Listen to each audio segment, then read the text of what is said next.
Setelah resmi ditetapkan sebagai calon wakil Bupati Kabupaten Blitar, akhirnya Marhainis Urip Widodo resmi diberhentikan dari jabatannya sebagai Ketua DPRD Kabupaten Blitar.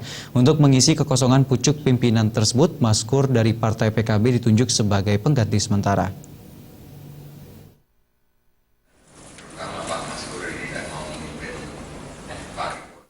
Seiring dengan pencalonannya sebagai Wakil Bupati Blitar, Marhainis Urip Widodo akhirnya resmi diberhentikan dari jabatannya sebagai Ketua DPRD Kabupaten Blitar.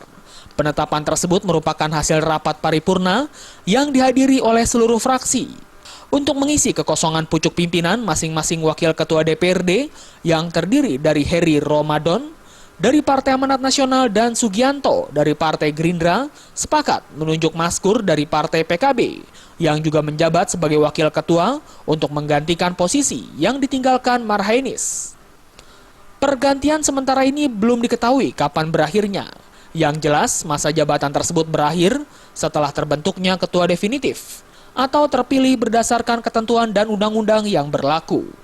Marhainis selaku Ketua DPRD Kabupaten Blitar ini diusulkan untuk diberhentikan karena beliau mencalonkan menjadi kepala daerah dan ini menjadi suatu keharusan buat kita semuanya yang di DPRD Kabupaten Blitar untuk mengadakan rapat paripurna khusus dalam rangka penetapan pemberhentian beliau selaku anggota maupun juga Ketua DPRD. Terus untuk pengganti sementara kami yang di pimpinan DPRD dari saya sendiri, Pak Maskur dan Pak Sugianto memutuskan untuk Pak Maskur menjadi pejabat.